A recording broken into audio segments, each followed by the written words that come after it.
Assalamualaikum guys, welcome to my YouTube channel English Literature with Kiran Hashmi. Hope you all are doing well। आज जो topic हम discuss करने वाले हैं वो है व्हाट इज़ इंग्लिश लिटरेचर।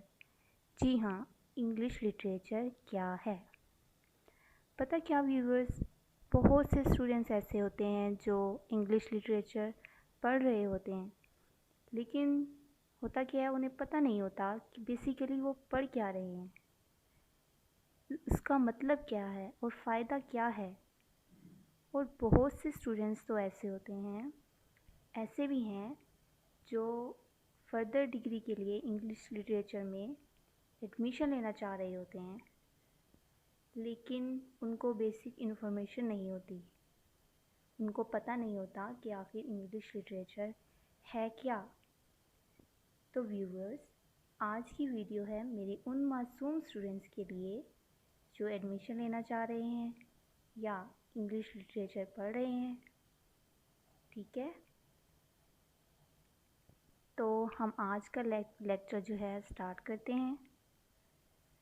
अगर हम इंग्लिश लिटरेचर को 2 पार्ट्स में डिवाइड कर दें तो आई थिंक हमें जल्दी समझ आ जाएगी, है ना। मतलब अगर हम इसको इंग्लिश और लिटरेचर को अलग-अलग करके पढ़ें तो आई थिंक जल्दी समझ आ जाएगी हमें। तो ठीक है, फिर हम स्टार्ट करते हैं। तो लिटरेचर है क्या। ठीक है, पहले हम लिटरेचर से शुरू करते हैं। लिटरेचर को पहले हम समझते हैं ये आखिर क्या है। लिटरेचर को हम उर्दू में अदब भी कहते हैं। ठीक है, इसमें हमारे पास story, poetry, drama, novel etcetera आ जाते हैं। ठीक हो गया। अगर हम लिटरेचर की डेफिनेशन को देखें कि लिटरेचर है क्या, तो हमें बहुत सी डेफिनेशंस इसकी देखने को मिलती हैं। तो इसकी पहली डेफिनेशन क्या है यहाँ पर, वट एवर वी रीड और राइट इज़ कॉल्ड लिटरेचर। जो कुछ भी लिखा हुआ है या जो कुछ भी हम पढ़ते हैं, ठीक है, कोई भी टेक्स्ट, वो क्या है, लिटरेचर है। और क्या है वो, किसी पर्टिकुलर सब्जेक्ट्स के बारे में है, पर्टिकुलर सब्जेक्ट के बारे में है, वो क्या होता है, हमारा लिटरेचर होता है। और वो पब्लिश्ड फॉर्म में भी होता है। और क्या हमें नेक्स्ट क्या मिलता है, books are writings published on a particular subject, collection of written work, इसे भी हम लिटरेचर कहते हैं। Written material with artistic merit is also known as literature. Literature को हम क्या कहते हैं, एस्थेटिक प्लेयर भी कहते हैं। ठीक है, मतलब क्या है एस्थेटिक प्लेयर का, कोई ऐसा टेक्स्ट जिसमें हम क्या करें, एस्थेटिक प्लेयर को लेकर आ जाएं। ठीक है, मतलब ये जिसको पढ़कर हमें प्लेयर मिले। अब इसका सिर्फ ये मतलब नहीं है कि आप सिर्फ उस टेक्स्ट को पढ़कर आपको सिर्फ खुशी ही हो रही हो। इसका मतलब ये भी है कि आपको कैथार्सिस भी मिले। मतलब आपने कोई ट्रेजिक प्ले पढ़ा या कोई ट्रेजिडी पढ़ी तो आप रोए। ठीक है, मतलब राइटर ने जिस पॉइंट ऑफ व्यू से उसे लिखा था, अगर रोने के पॉइंट ऑफ व्यू से लिखा था तो आप रोए। ठीक है, आपको उसको पढ़कर क्या मिला, प्लेयर मिला। ठीक है, रोने से क्या होता है, दिल हल्का हो जाता है ना। तो ये क्या है, एस्थेटिक प्लेयर ही है। ठीक है, और नेक्स्ट क्या है, नेक्स्ट है इसकी definition, representation of life through text is called literature. ये जो डेफिनेशन है ना, representation of life through text, ये जो है लिटरेचर की इन सब डेफिनेशंस का निचोड़ है। ठीक है, देखिए व्यूअर्स, ये लिटरेचर जो है एक ब्रॉड टर्म है और इस पर बहुत बहस होती है।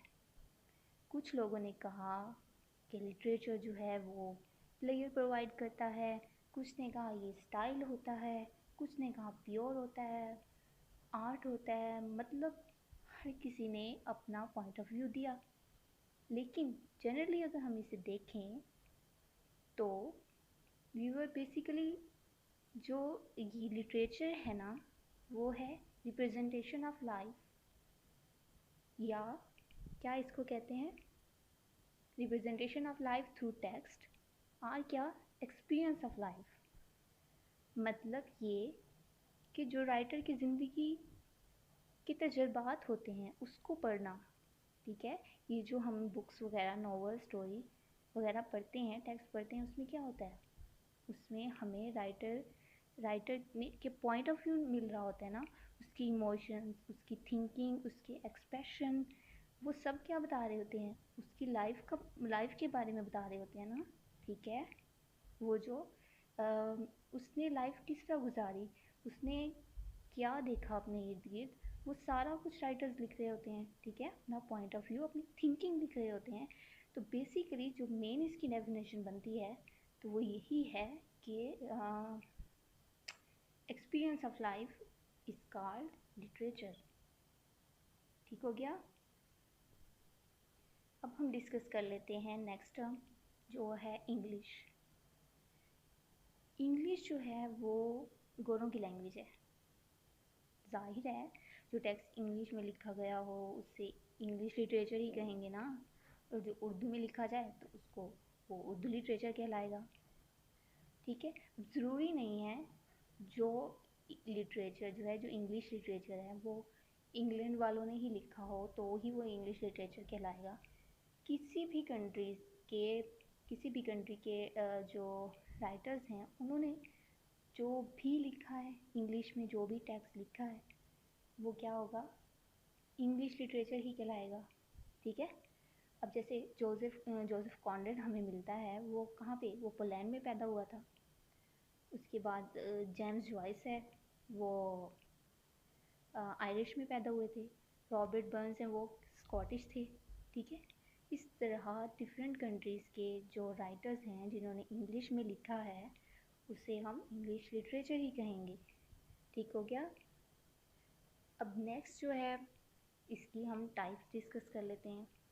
जनरल जो इसकी टाइप्स हैं, ठीक है, वो इसको हम 2 पार्ट्स में डिवाइड करते हैं।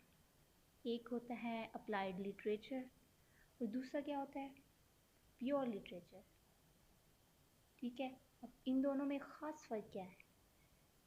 जो प्योर लिटरेचर होता है ना, वो उसमें एक्सप्रेशन बहुत इम्पोर्टेंट होते हैं, ठीक है। उसमें जो राइटर्स ने फीलिंग्स उसमें जो डाली होती हैं वो ज़्यादा इम्पोर्टेंट होती हैं, उसकी एक्सप्रेशन ज़्यादा इम्पोर्टेंट होते हैं, इंफॉर्मेशन इतनी इम्पोर्टेंट नहीं होती। इसके बरक्स जो अप्लाइड लिटरेचर है ना, उसमें इंफॉर्मेशन ज़्यादा इम्पोर्टेंट होती है एक्सप्रेशन से। कैसे, अब प्योर लिटरेचर जो है ना, उसमें एक्सप्रेशन कैसे इम्पोर्टेंट है, उसमें एग्जांपल हमारे पास नॉवल, ड्रामा, पोइट्री, ठीक है, शॉर्ट स्टोरी, ये वाली आ जाती हैं, ठीक है। उसमें क्या होता है, अगर राइटर ने उसमें कुछ ऐसा लिखा है कि उसको पढ़कर आप रोएं, ठीक है, कोई ऐसा एक्सप्रेशन डाला है उसके अंदर कि आप उसको पढ़ के रोएं, तो आप उसको पढ़कर रोएंगे ज़रूर, ठीक हो गया। अगर उसने कोई हंसने वाला डाला है तो आप उसे पढ़कर हंसेंगे ज़रूर, ठीक हो गया। तो मतलब जो राइटर ने लिखना चाहा था, जो राइटर चाह रहा था कि उसके जो रीडर हैं वो पढ़कर फील करें, तो वो क्या, वो उसमें उसका मकसद क्या हो गया, राइटर का पूरा हो गया, ठीक है। उसमें जो उसने एक्सप्रेशन डाले थे वो ज़्यादा इम्पोर्टेंट है किस में भला, प्योर लिटरेचर में, ठीक है। इसमें कोई इन्फॉर्मेशन नहीं हमें दे रहा राइटर, ठीक है, कोई इन्फॉर्मेशन नहीं मिल रही, बल्कि एक्सप्रेशन है। रोने वाला है तो रोएंगे, हंसने वाला है तो हंसेंगे। इसके बजाय जो अप्लाइड लिटरेचर है वो होते हैं किसी ऑब्जेक्ट, मेडिसिन और मशीनरी के बारे में कोई हमें इन्फॉर्मेशन दे रहा होता है। अप्लाइड से साफ जाहिर है ना, साइंटिफिक है, ठीक है। तो इसमें क्या होता है, इन्फॉर्मेशन ज़्यादा इम्पोर्टेंट होती है, एक्सप्रेशन नहीं इम्पोर्टेंट होते इतना, ठीक है व्यूवर्स।